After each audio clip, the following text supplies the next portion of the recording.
Que 20 años no es nada, que me lo digan a mí. 35 años en Cubavisión Internacional. Soy fundador del canal.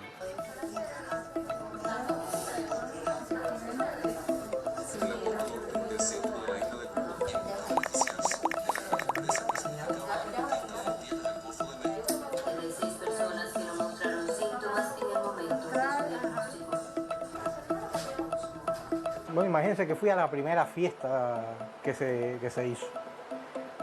¿Qué le debo a Cubavisión? Muchísimas cosas. He tenido asiento en primera fila en todos los eventos más importantes de los últimos 35 años de nuestro país. Políticos, económicos, sociales, deportivos. Eso es vivir parte de la historia de tu país. He tenido la suerte de trabajar con muy buenas personas durante todo este tiempo. Aquí empecé, aquí he seguido y aquí pienso terminar.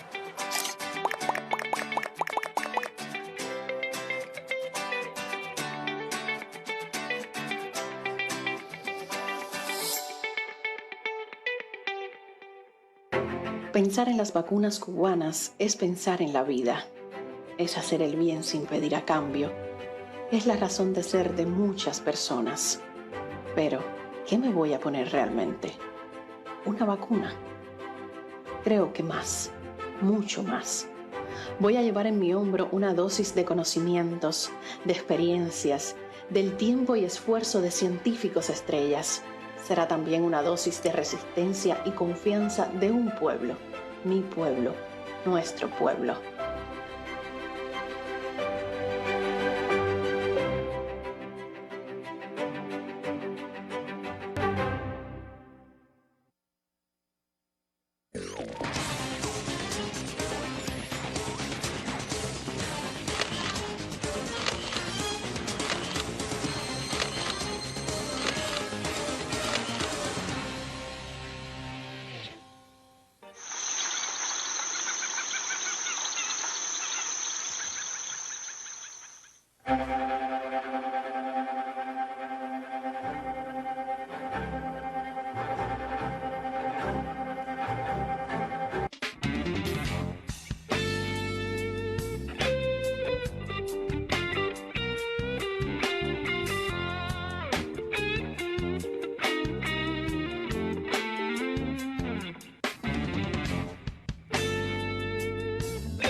Su tierra, vive de frente y derecho, preparado para el combate y a su bandera se aferra.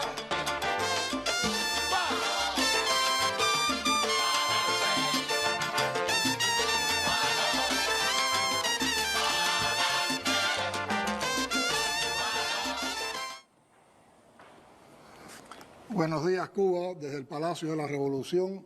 Un abrazo a nuestro heroico y querido pueblo cubano, que ayer una parte importante de sus hijos protagonizaron una de las jornadas más históricas en defensa de la revolución.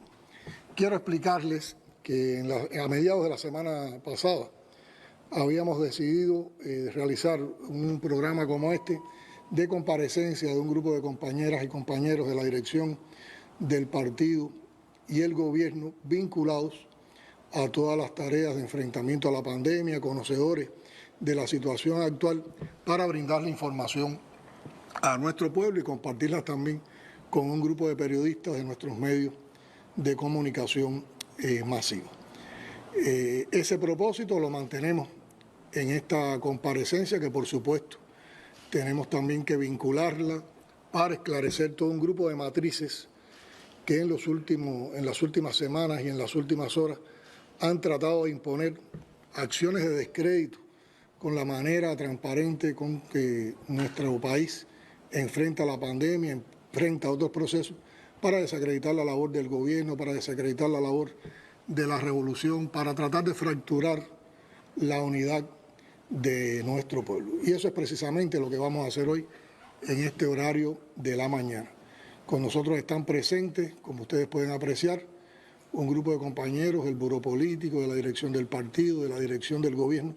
Todos han estado liderando procesos de dirección alrededor del enfrentamiento a la pandemia, alrededor de los procesos también económicos, la política exterior, otros vinculados a la labor científica que tanto ha enaltecido a nuestro pueblo, que tanto ha enaltecido a nuestro país y que tanta confianza y seguridad nos da en el presente y en el futuro de cómo será una de las luces para enfrentar la pandemia, que como ya expliqué es uno de los temas que vamos a abordar.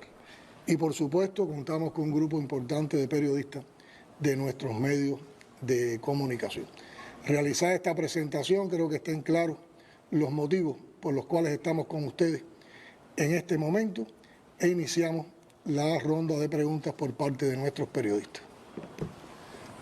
A ver, nos pide la palabra la periodista Talía González del Sistema Informativo de la Televisión Cubana. Muy buenos días, presidente Díaz-Canel, para usted, primer ministro y todos los participantes en esta comparecencia especial. Como sabemos, uno de los detonantes de lo acontecido este domingo fue precisamente el tema vinculado con los apagones. Quisiera conocer la situación actualizada de la situación energética del país y si habrá una mejoría en el corto periodo de tiempo. Gracias, Talía. Yo creo que el ministro Libán está en condiciones de dar todos los datos acerca de la situación electroenergética por toda la trayectoria que hemos pasado en estos meses, cuáles son las causas que han provocado la inestabilidad que hemos tenido en este momento y cuáles son las perspectivas. Sí, muchas gracias. Bueno, primero que todo, buenos días a todo nuestro pueblo.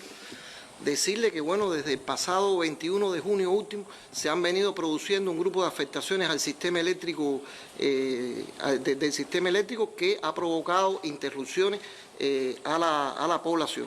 Esto ha estado motivado por un grupo de averías que hemos tenido en la generación base fundamentalmente y también en la generación distribuida que no ha permitido tener la disponibilidad necesaria para poder cubrir la demanda.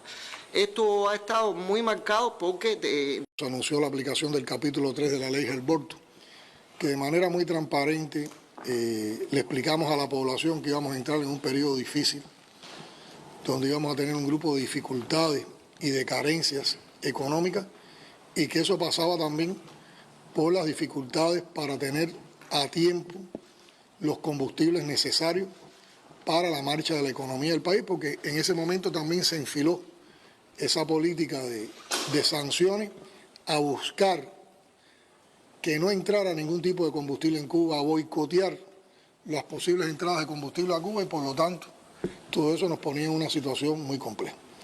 ¿Cuál fue la decisión del gobierno cubano? ¿Con qué perspectivas? ¿Cuáles fueron los conceptos que se defendieron? Bueno, ante todo, proteger la generación eléctrica para la población, incluso a costa de tener que parar o tener que ralentizar o disminuir la actividad económica del país. Y así comenzamos a trabajar y yo creo que durante más de un año y medio, hemos estado sin apagones, excepto los que se produjeron por averías de los sistemas de distribución, de los sistemas eléctricos en las diferentes estructuras. Y es ahora cuando entramos en un déficit de generación precisamente por rotura de las plantas de generación. Yo recuerdo que alguien o algunos compañeras y compañeros en varios momentos me decían, Es un milagro de que no hayamos tenido apagones en estas condiciones. Y yo siempre explicaba, no es un milagro. Un milagro es dejarlo a una voluntad divina, no, tiene que ver con el esfuerzo, con el tesón, con la inteligencia con que se ha ido trabajando y sobre todo con la voluntad política de defender ante todo la generación para la población para causar la menor cantidad de afectaciones posibles. Pero también todos estos procesos que hemos tratado de enfrentar y de vencer ante una política de asfixia económica para provocar estallidos sociales en el país, llevan efectos acumulativos. Y precisamente yo creo que hoy los problemas que tenemos tienen que ver con esos efectos acumulativos. En esta situación de los problemas de abastecimiento de combustible, ¿qué incidentes hemos tenido que sobrepasar o hemos tenido que enfrentar? No siempre hemos tenido todos los combustibles necesarios a tiempo. Quiero explicar que nuestro sistema electroenergético nacional, Iván me puede hacer alguna corrección desde el punto de vista técnico, de todas formas yo soy ingeniero eléctrico. Nosotros tenemos una generación térmica que es la base fundamental que trabaja con crudo cubano. Nosotros tenemos otra base de generación distribuida, idea del comandante en jefe, en una determinada etapa del país donde tuvimos muchas afectaciones electroenergéticas, de crear islas que nos permitían crear circuitos de generación distribuida para apoyar los momentos de los mayores picos de demanda. Y ahí tenemos varias tecnologías que funcionan con diferentes tipos de combustible. Hay plantas o grupos electrógenos que funcionan con fuel oil, hay otras plantas o grupos electrógenos que funcionan de diésel. Cuando tú no tienes los combustibles, los surtidos de combustible, los tipos de combustible, de manera oportuna sobrecargas la generación en algunas de esas plantas. Si no tienes fuel, sobrecargas las que trabajan con diésel. Si no tienes diésel, sobrecargas las que trabajan con fuel. Y si no tienes diésel ni fuel, sobrecargas entonces las que trabajan con crudo nacional. Por lo tanto, muchas veces grupos electrógenos que están previstos para trabajar en una cantidad determinada de horas, días, han estado trabajando casi todo el día acompañando a la generación térmica. Y eso provoca desgaste, eso provoca de que las horas de operación posible antes de los mantenimientos que hay que planificar se consuman más rápido y por lo tanto quedan menos días para poder tener en vitalidad estos sistemas. Y eso nos ha acumulado un grupo de problemáticas. También esa acción de sobrecarga en la generación de algunas de estas tecnologías, la carencia de piezas de repuesto, los financiamientos que no hemos podido recibir como parte de toda esta política cruel, agresiva, de bloqueo económico recrudecido, de persecución financiera recrudecida, de persecución también energética, y no solo recrudecida, mantenida por la actual administración del gobierno de los Estados Unidos, ha provocado que no tengamos el financiamiento para poder cumplir los ciclos de mantenimiento, para poder reparar, para tener las piezas de repuesto y los insumos necesarios para que todo ese sistema tenga toda esa vitalidad. Y llegamos al momento más complejo. Se nos acercaba el verano, sabemos lo que significa el verano en la vida de nuestro pueblo, y dijimos que era necesario para tener más estabilidad en el verano empezar a hacer con los pocos recursos que habíamos podido acumular hasta el momento determinados niveles de mantenimiento en un grupo de estas plantas, pero como no teníamos capacidad por todas estas razones de cobertura, sacar una planta o una tecnología determinada en mantenimiento o en algún tipo de reparación significa que perdemos capacidad de generación. Si con esto además aumenta la demanda de generación, sobre todo en el pico, eso ya nos provocaba déficit, por eso hemos tenido que ir a apagones.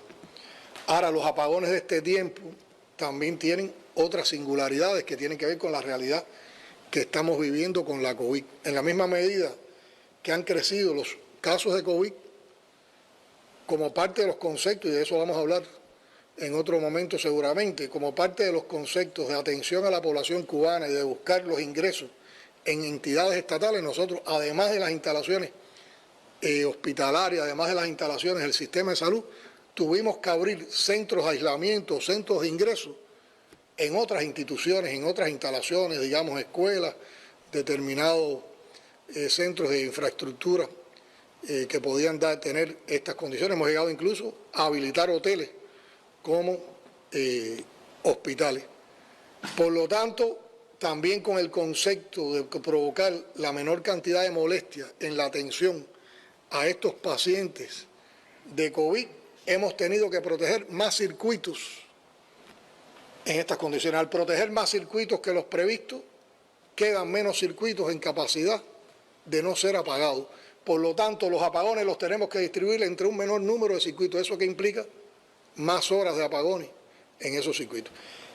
Y si a eso se adiciona que en medio de toda esa programación, en un momento determinado, hay otra falla o hay otra rotura, como pasó en estos días, entonces se acrecienta el número de horas. Y eso nosotros sabemos que causa incomprensiones, causa insatisfacciones en la población. Pero yo siempre razono lo siguiente, y lo quiero compartir con toda franqueza con nuestro pueblo.